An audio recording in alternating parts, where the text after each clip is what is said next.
Hello and welcome back to the channel. If you're new here, hi, you're very welcome. This is Reading the Past and I'm Dr. Cat. And today's video is a little different because we aren't looking at a biography or an event in history or a text or even an individual material item.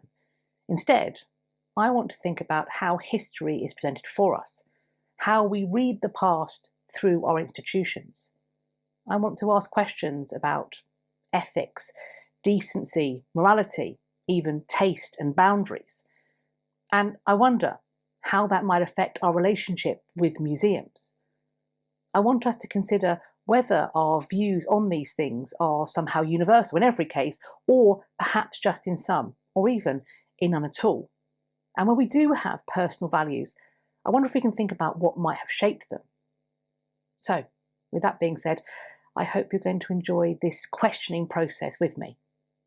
Let's go.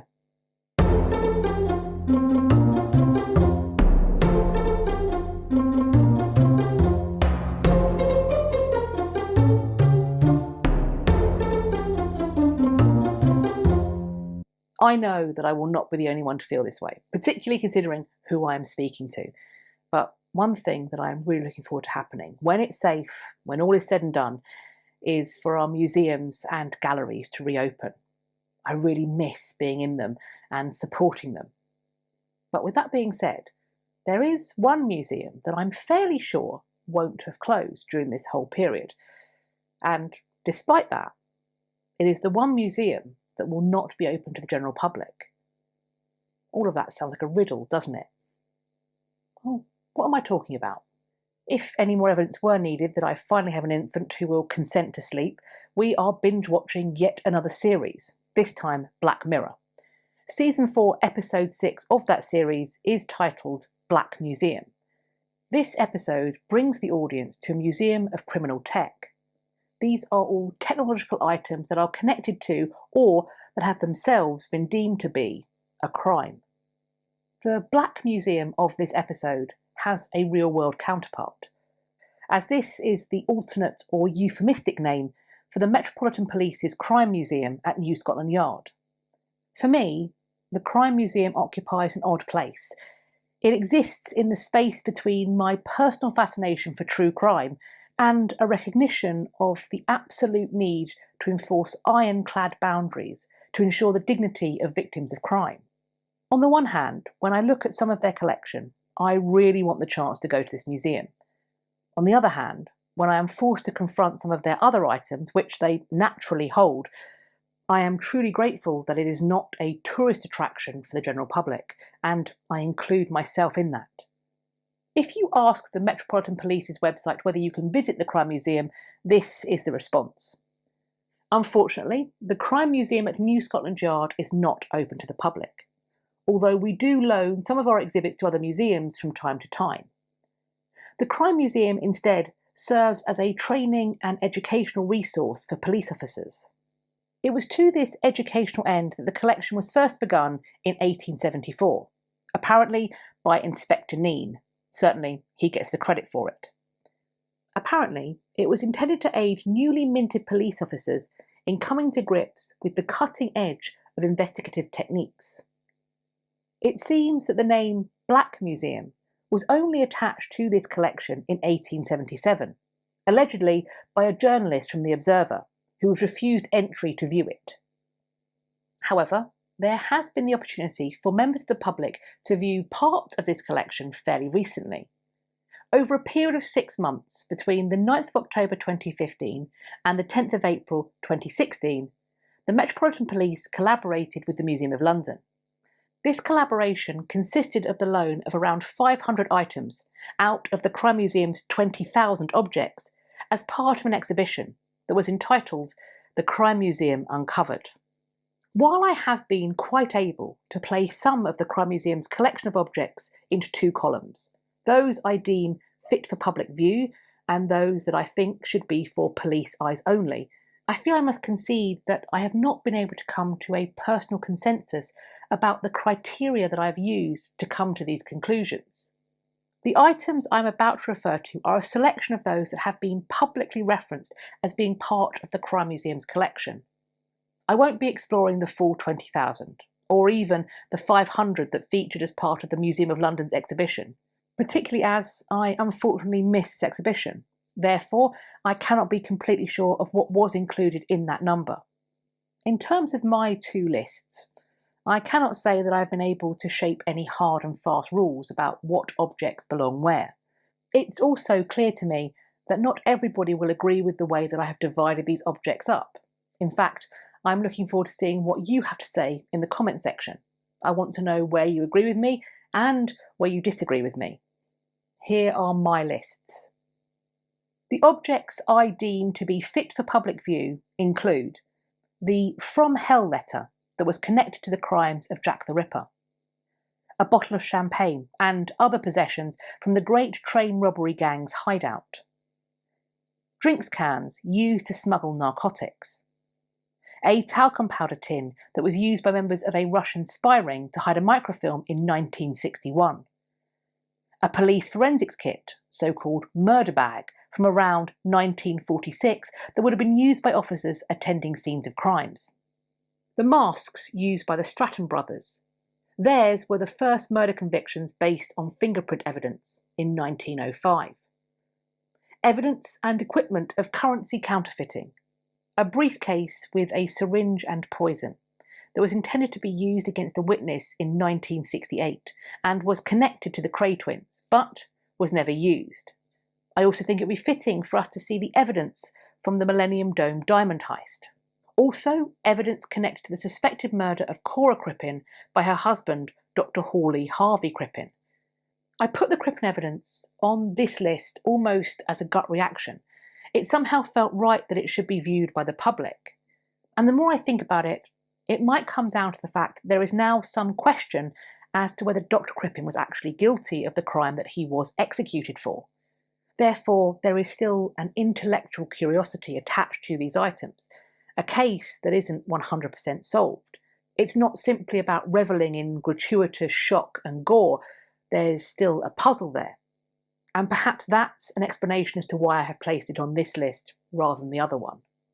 However, we aren't done with this list, because I've also included prisoners' anthropometric record cards, guns, including the one that was used by Ruth Ellis to murder David Blakely. Also, and lastly for this list, the pellet that was filled with ricin and used to poison the Bulgarian dissident Georgi Markov in 1978. So, what did I put on my other list? What have I deemed as being suitable for police eyes only? Nooses from the 19th and 20th centuries, for me, made all the more disturbing because they can be labelled with the names of those they were used to hang. Death masks of the executed. Remnants of bombs and reconstructed bombs that were used in terrorist attacks, including, especially as far as I'm concerned, reconstructions of the backpack bombs that were detonated as part of the London terror attacks on 7/7. I also included objects connected to the crimes of John George Hay, the so-called acid bath murderer, especially the gallstones of his final victim, Mrs. Olive Duran Deacon. I also don't think the public should see Dennis Nielsen's stove and pan, or body parts, because apparently some are stored in this collection. Finally, I think we should keep behind locked doors, away from public eyes, the evidence from the crimes of John Reginald Halliday Christie. I say this particularly because there are some sources that make reference to the fact that this evidence included the pubic hair of his victims, which had been collected by Christie himself. It is my belief that most, if not perhaps all, of the items that I have listed here on both of the lists did feature in that exhibition, the Crime Museum Uncovered. With this in mind, I did attempt to reach out to those who are in charge of the Crime Museum at the Metropolitan Police. I hoped to discuss the curation of this display, but also of their museum as a whole.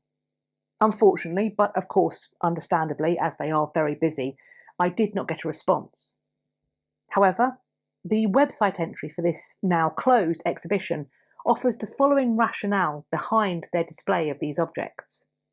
The Museum of London's director, at the time this exhibition was put on, said, Crime is an unfortunate byproduct of big city life, and a reality that Londoners are all too familiar with. Challenging and disturbing, familiar and unsettling. The Crime Museum Uncovered will use select objects from this extraordinary hidden collection to consider the changing nature of crime and advances in detection over the last 140 years. Through focusing on people, victims, perpetrators and police officers, we'll use real objects to explore the human stories behind some of the UK's most well-known crimes, personalising what is so often depersonalised. And in doing so, we'll confront how, as a society, we respond when normality is shattered, lives are torn apart, and we need to rebuild.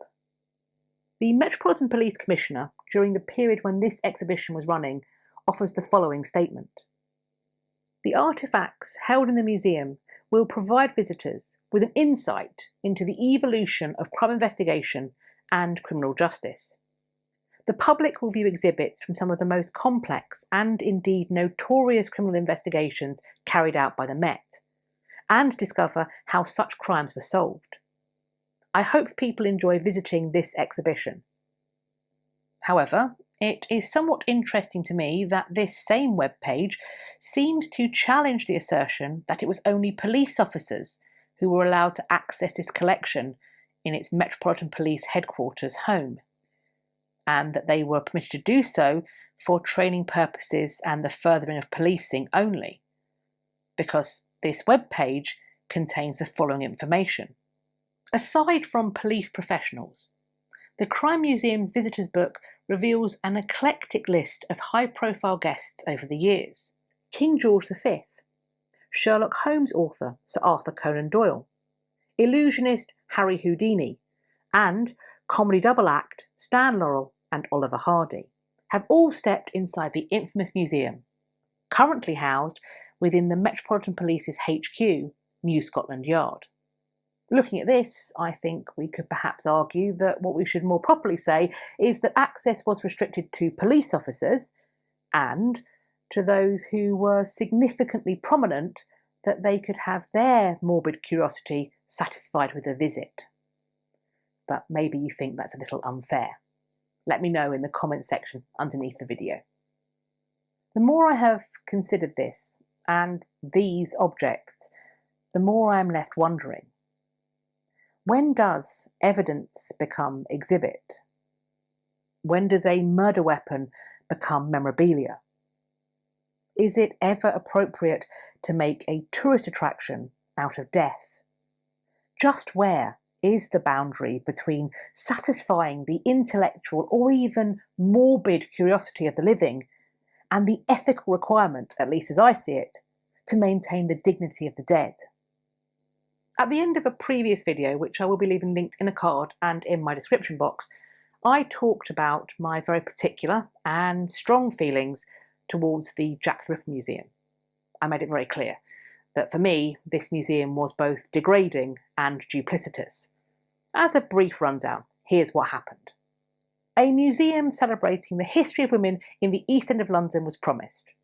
What we got was a monument to the myth of an anonymous misogynistic murderer. To my mind, this museum, and I am using that term lightly, robbed Emma Elizabeth Smith, Alice Mackenzie, Frances Coles, Mary Ann or Polly Nichols, Annie Chapman, Elizabeth Stride, Catherine Eddowes and Mary Jane Kelly of the dignity in death that they deserved as human beings. It is the gratuitous nature, the revelling in the horror of it all, that I think I found the most offensive. From reading the comments beneath the video, it was clear to me that many of you agree with me, that you found this particular installation to be offensive and degrading. But I wonder, is the Jack the Ripper Museum the tip of a very large iceberg? Is it the extremity that makes us talk about it? This is particularly gratuitous. But do we not find objects and exhibitions in other museums that arguably are equally bloody in their nature? And so should we think about the way we interact with and view those as well? Let's think about the Tower of London. On display there are implements of torture and execution, including and not limited to the scavenger's daughter, the block and axe, the chair that held the German spy Josef Jacobs during World War II for his execution by firing squad. This chair is still replete with bullet hole. Should these items be being displayed for public view? In questioning our relationship with the exhibition of and experimentation upon implements of death, I think the next logical leap is to think about those same things in regard to the dead themselves.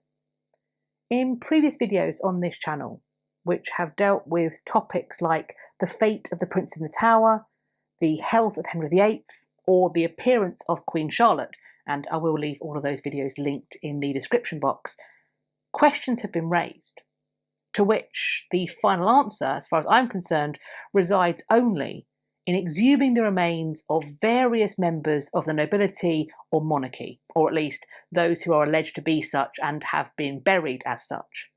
As useful an exercise as this might well be, there is an expectation of dignity in death, and a perception that a person has the right to be left to rest in peace.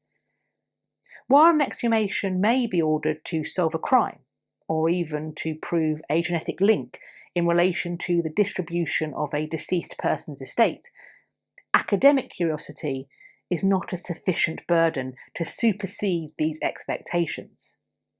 This certainly appears to be particularly enforced when it comes to the earthly remains of members of the British royal family and nobility.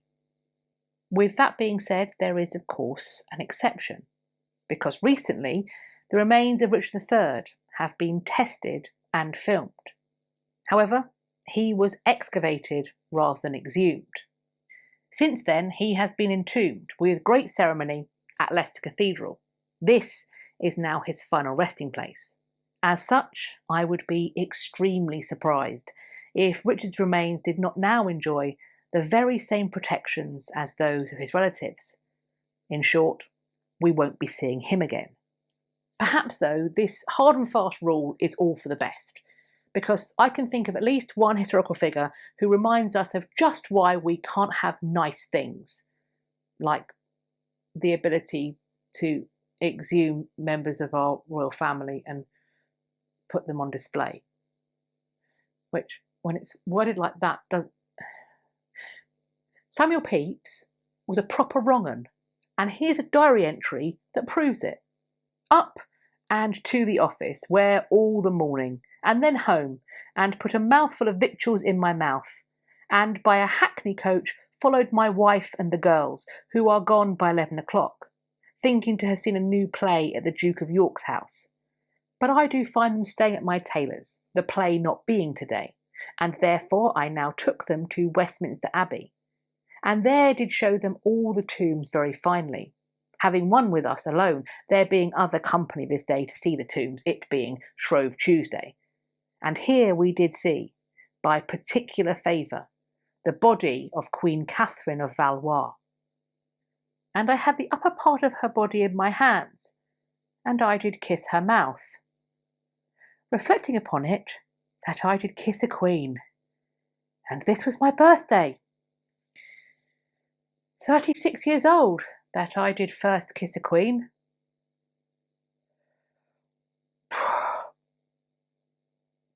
Nope. I know I will not be the only person who was especially skeeved out by that last account.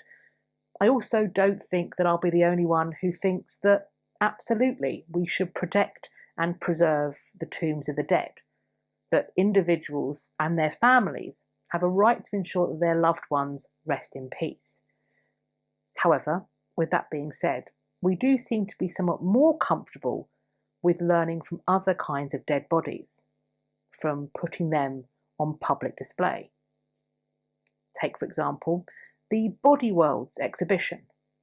This exhibition features unrecognisable, unknown, relatively recently deceased people who are placed on display apparently or ostensibly for scientific inquiry and learning.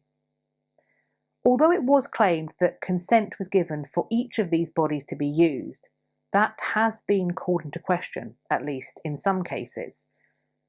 For more information on this topic, particularly this exhibition, I'm going to be leaving a link to a video by Caitlin Doughty, also known as Ask a Mortician, because in it she looks at this display specifically, and on her channel more generally she looks at the treatments and rites of the dead.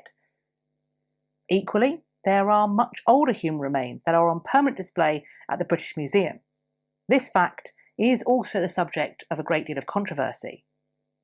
For example, there is Lindo Man, who died around 2,000 years ago and who was found in Lindo Moss Bog, which is a peat bog near Manchester. He was found in 1984.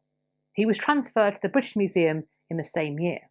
He was placed on permanent display, and there he remains, apart from the occasions when the British Museum have loaned him out to other institutions. Of course, as no doubt we are all aware, the British Museum also holds a number of sets of mummified remains. Included in this are the remains of ancient Egypt's pharaohs, their ornate coffins and expensive and symbolic grave goods, all of which are on permanent display in the halls of the British Museum. So, is it just our royals that are exempt from being disturbed, disinterred and displayed? Or is it more acceptable because the pharaohs have been dead for longer? So what do you think? As always, I'm looking forward to reading your conversations in the comments section underneath this video. Or you can come and find me over on my social media. I'll leave links to my Instagram and Twitter in the description box. Follow me there and we can continue this conversation. I do hope you've enjoyed this video and found it useful and, hopefully, a little thought-provoking. If you did, then please let me know by hitting the thumbs up. Please also subscribe to this channel and also check that you are still subscribed if you planned on being. People are still being deleted without wanting to be. While you're there checking or subscribing, also hit the bell icon beside the subscribe button so that YouTube will tell you when I've next uploaded. I hope you're going to have a great day, whatever you're doing, and I look forward to speaking to you all in my next video. Take care of yourselves. Bye-bye for now.